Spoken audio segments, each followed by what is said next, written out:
bersalahan bagi Mu'tazilah. Maksudnya, fahaman Mu'tazilah ini dia tak setuju. Dia kata apa ni?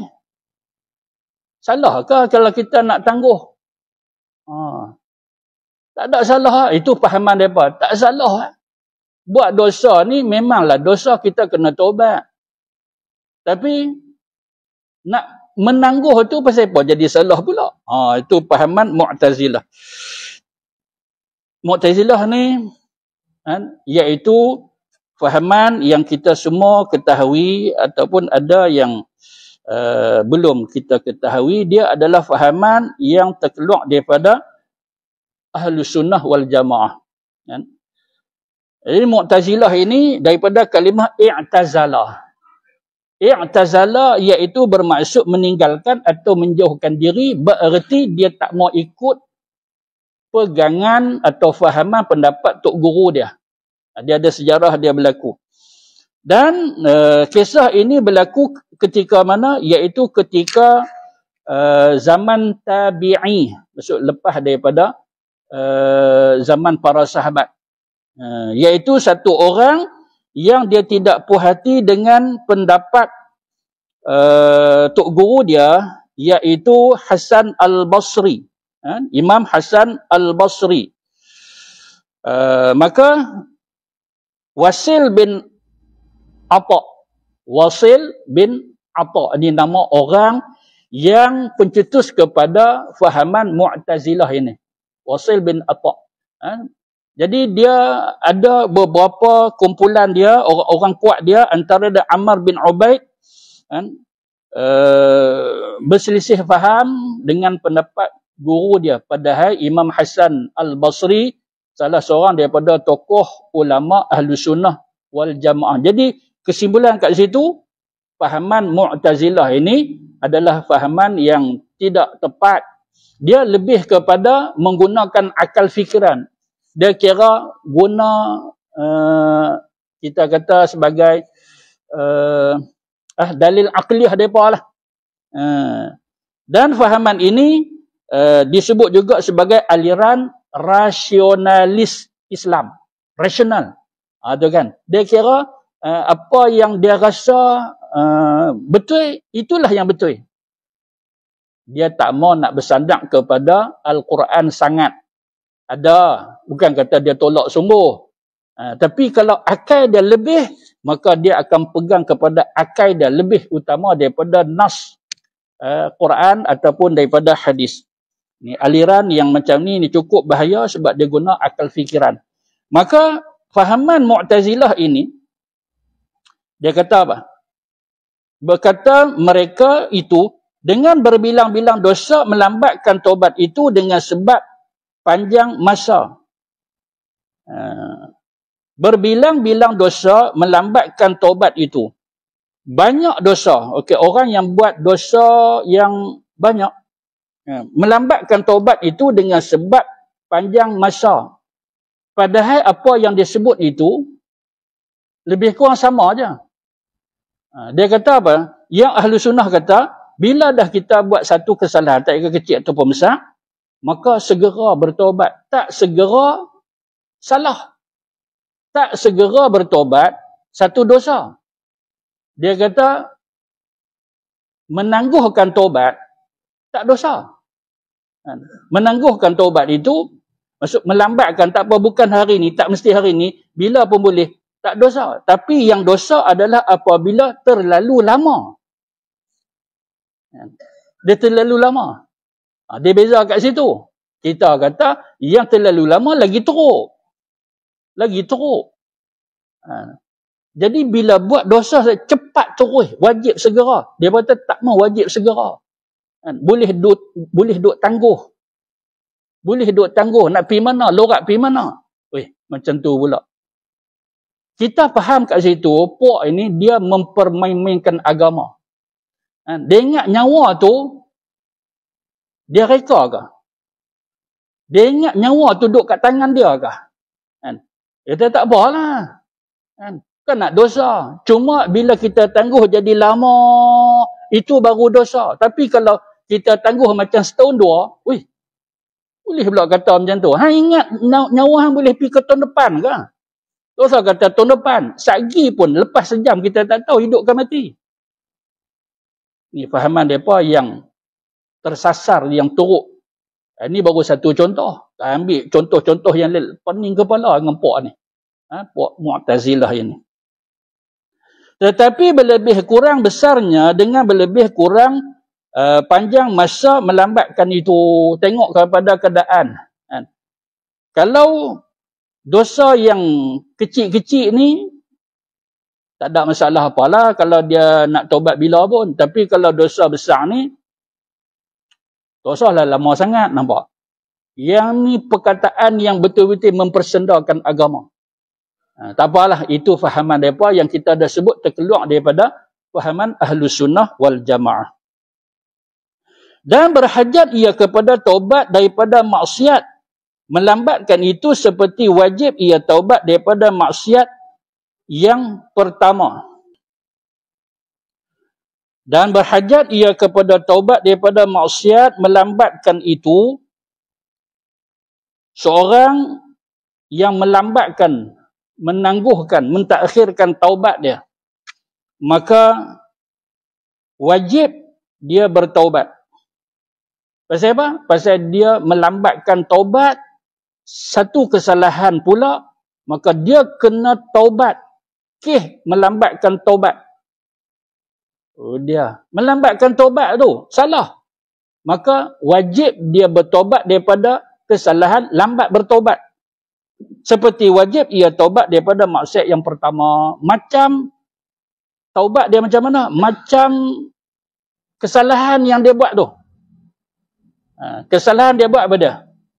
Kita buat contoh, tak semayang. Salah tak? Oh, salah tak semayang. Apa Allah Ta'ala perintah semayang? Dia tak semayang. Dosa. Kena bertaubat. Pasal apa? Pasal berdosa. Kena bertaubat. Bila? Segera. Tak apa. Duk kata tak apa macam tu, dosa. Jadi, patutnya sekali saja dia bertaubat. Tapi pasal ni, jenis kita pun tak tahu hasutan apa yang dia kena, sebab dia boleh terima. Ni mungkin kot ni puak-puak terkesan dengan fahaman Mu'tazilah ini. Sebab dia kata tak apalah, tengoklah. Esok anak besar sikit kita qada. Anak besar nak qada. Itu satu kesalahan. Maka daripada satu taubat sudah menjadi dua taubat dia kena buat. Begitu. Kemudian jika mengetahui ia akan segala dosanya atas tafsil, nescaya wajib atasnya taubat daripada semuanya dengan satu-satunya. Kalau dia ingat apa dosa dia, tak bolehlah dia raub sekali secara borong macam tu, dia nak bertaubat. Tak maulah macam tu, pasal kes tu tak sama. Kalau kesalahan itu membabitkan orang tu tak sama. Sebab bila kata taubat, antara syarat sah taubat apa dia? Jumpa, serahkan balik, minta maaf dan sebagainya. Jadi bila macam tu kena buat, nak buat macam mana kalau semua sekali, ya Allah, apa kesalahan saya semua yang kau ketahui itu, pasal kita tahu. Lain kalau kita tak tahu. Maka minta maaf lah, taubat sungguhlah, bukan macam tu. Ingat ada kesalahan dulu. Apa dia? Ambil Maggi sebungkus. Ambil Maggi sebungkus. Lepas kita pun tengok kawan tu tak ada, kita makan-makan, lagi kata tak tahu hantar ke mana. Yang ni pun tak tahu elok-elok, nampak kan? Dia sapu kenyang dah perut dia. Macam mana nak taubat tu? Maka dia kena jumpa kawan tu. Kan boleh duk kata, ya Allah, taubatlah ya Allah. Benda macam tu pergi jumpa. Saya tak ada apa pun. Sakat dia kata, kalau macam tu, hang kena bayang. Balik hang bayang lah. Siapa kita ambil? Nak bayang lah. Kecuali kalau ada kes-kes yang tertentu, sehingga mengancam nyawa kita dan seumpamanya, itu ulama kata tak perlulah. Kita mengaku depan dia, kita serah kepada Allah. Pasal apa? Pasal kita pergi duk serah diri lagi, dia kata kalau macam tu hukum qisas, hang pun kena pancung kepala. Kan, kalau kes yang berat macam tu, maka tak perlulah. Ulama kata tak perlulah. Maka kita dengan Allah Ta'ala sahaja, dan kita ikutlah apa patut yang kita kena buat sebagai menebus kesalahan kita tersebut.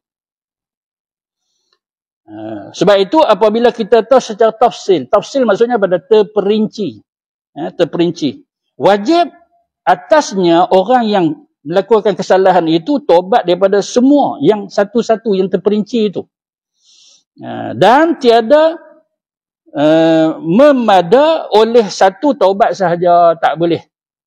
Macam-macam jenayah dia buat, macam-macam kesalahan dia buat, dia sembahyang 2 rakaat selesai, lepas dia gelak seminggu. Tak, bukan macam tu cara.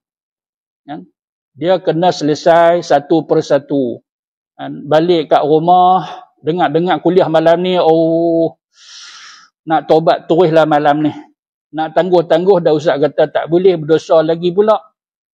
Terus dia bertobat malam ni juga. Sehari lepas pada insya' sabar dulu, kita main syak dulu.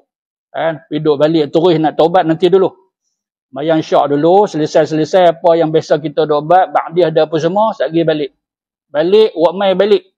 Tabung masjid, kita pelari dulu. Tu contoh dia. Tak apalah, tunggulah. Ni pun tak lama nak sambut tahun baru. Dia tak kena mengena dengan tahun baru. Dah buat salah, awak mai balik. Lepas tu kita kira tak cukup.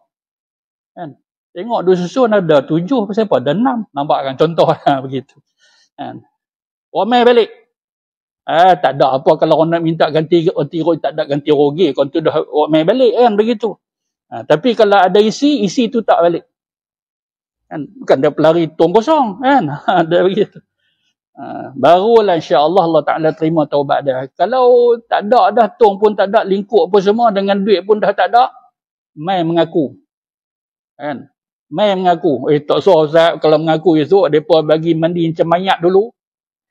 Ada kisah kat mana pun tak tahu, pun juris macam mandi mayat, nanyalah saya. Itu rundinglah elok-elok dengan pihak masjid. Begitu. Jangan duk kata tak apa abad tu. Ni duit masjid pula amanah ni. Duit orang ramai ni. Duit peribadi seorang-seorang pun kita nak kena serah balik. Begitu. Bagi segala dosanya itu, artinya apa? Artinya tak boleh dengan semua dosa sekali taubat. Sekira kalau kita tahu satu persatu kesalahan yang kita buat. Salah apa? Salah tak puasa dulu, qada lah. Tak sembahyang, qada lah. Itu satu persatu, selesaikan isu tu. Kalau ambil hak, bagi balik hak orang tu. Dan seumpamanya. Dan jika tiada teringat ia akan tafsil. Tak ingat, tapi ada. Takkan tak ada kot. Buah-buah dulu ni. Tapi tak tahu apa dia. Tak tahu, tapi ada. Tapi tak ingat. Begitu. Segala dosanya, maka hendaklah ia berkata, jika ada bagi aku dosa yang tiada aku ketahui akan dia, ya Allah. Habis daripada solat tu, angkat tangan, jangan terus sebut yang ni. Ada doa lah dulu. Angkat tangan, bismillahirrahmanirrahim, sekurang-kurang.